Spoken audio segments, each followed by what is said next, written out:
Dan Patlansky with a track called Big Soul. And joining me now on Zoom is Dan himself from South Africa. Good evening, Dan. Good evening. It's fantastic to be joining you this evening. Yeah, thanks very much for joining me. And the reason I'm speaking, not only playing the excellent new single from your 10th album, Shelter of Bones, which has been out, I think, about 3 weeks, you're also going to be winging your way to the UK very soon for your UK tour.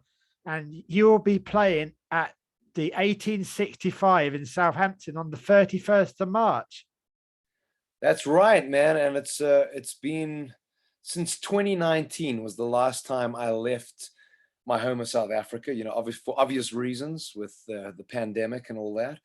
So it's really exciting for me to come back to the UK, to have fresh audiences to play for. I've missed playing in the UK, and cannot wait to play this album live to UK audiences. So it's almost a dream come true, because at some point I thought it was never going to ever happen again. With the length of this COVID thing, it felt like it might never return, the live music thing. So I'm so glad the day has come that it has. Yeah, well, I'm glad it has as well. I am still waiting to see Deep Purple. I got tickets to Deep Purple. Of course, it was 2020, then it was 2021. Now it's 2022 this year. And I'm so looking forward to that. But I have actually got to see a gig. I was at the O2 in London a few weeks ago. I went to the C2C festival because my wife likes country, to see Miranda Lambert, and it was really good to be seeing live music again. Oh, I can only imagine, man. It's I've missed it. I think all musicians have just missed playing in front of live human beings just for a little bit. You know what I mean? And having a response from an audience, because as a musician, and a live performing musician, that's the fuel that fuels music, is the energy from the audience. So I'm looking forward to experiencing that again. Yeah, it's going to be great. Now, we said that's your 10th album, so you've been going a little while now. For anybody here in the UK who may not have come across you before, what would you say your musical influences are? Well, I think it's quite a wide range of influences. In a sense, I mean, it's all based out of the blues, out of classic rock, out of jazz, right? It's like those three genres I mostly kind of draw from, and jazz being the smaller genre I draw from, but I do still draw from it. But I'd say influences, the biggest would be Stevie Ray Vaughan is a massive influence. Jimi Hendrix is a big influence. Led Zeppelin is a massive influence.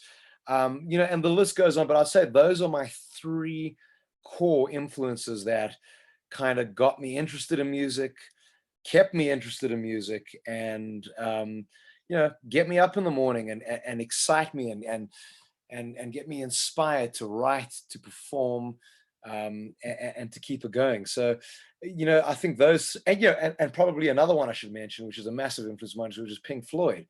That has been one of the big influences in my career. So those four are massive influences, my go-to bands and guys to listen to when I'm looking for inspiration.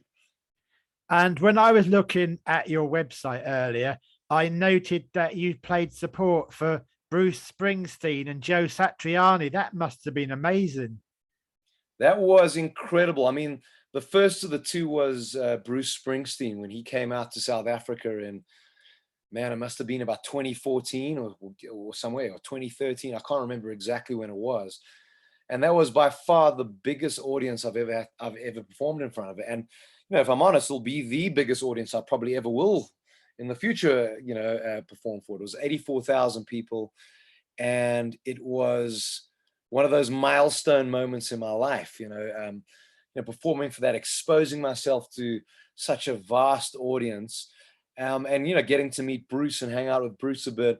And he was a fantastic guy. And then in 2015, I did the Joe Satriani tour, the Shockwave tour, which started in Eastern Europe, all the way across into Western Europe, and then into the UK, where we ended.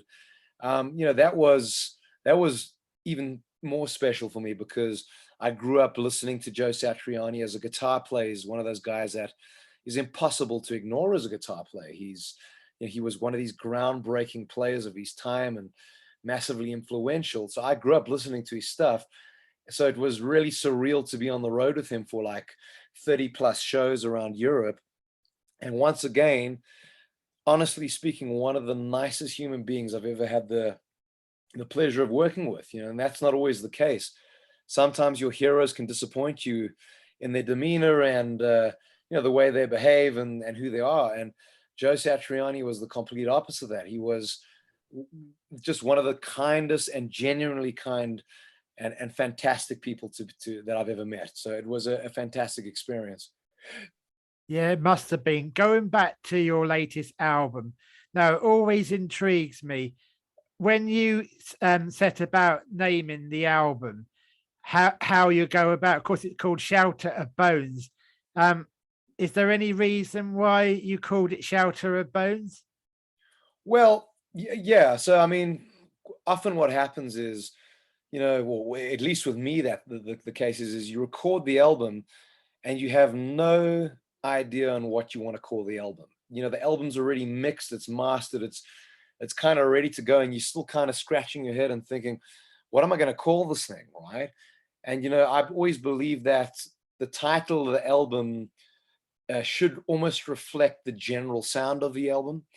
And on this particular album, I went with a song title as the title for the album, which is the closing track on the album. And I just thought that the phrase "Shelter of Bones," kind of suited, the album, 90% of the album, the vibe and the sound that came across in the album.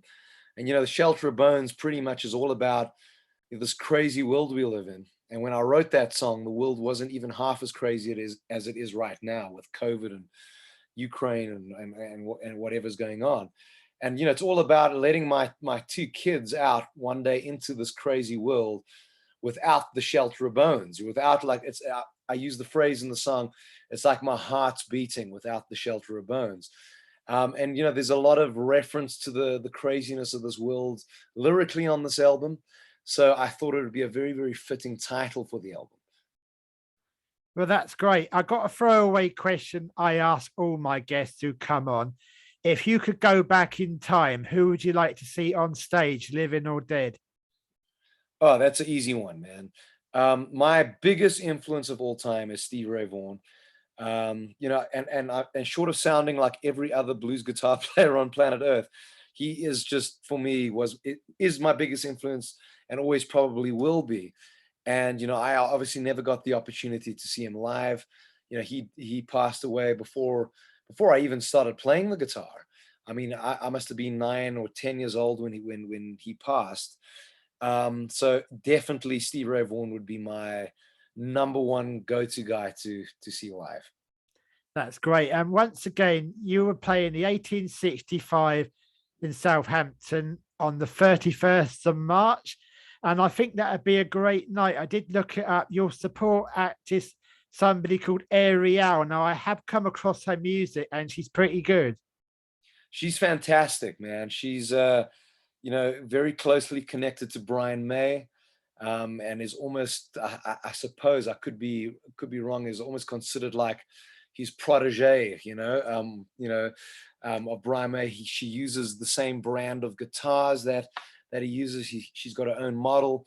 She's a fantastic guitar player. She's a great singer, writes great songs. So I do think that the 31st of March at the 1865 in Southampton is going to be one cracker of a night. It's the opening night of the tour.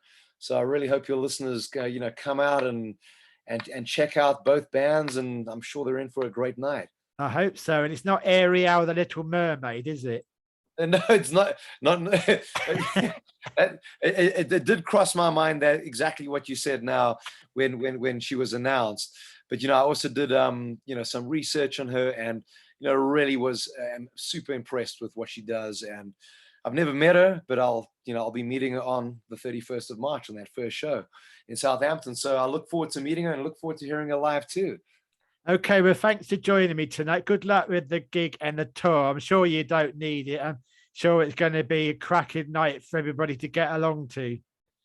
Well, thank you so much, man. And luck is always welcomed and appreciated. And I don't think you can have too much luck. So appreciate that. And thanks so much for your time, man. Thank you for joining me. Good night. Right. Good night.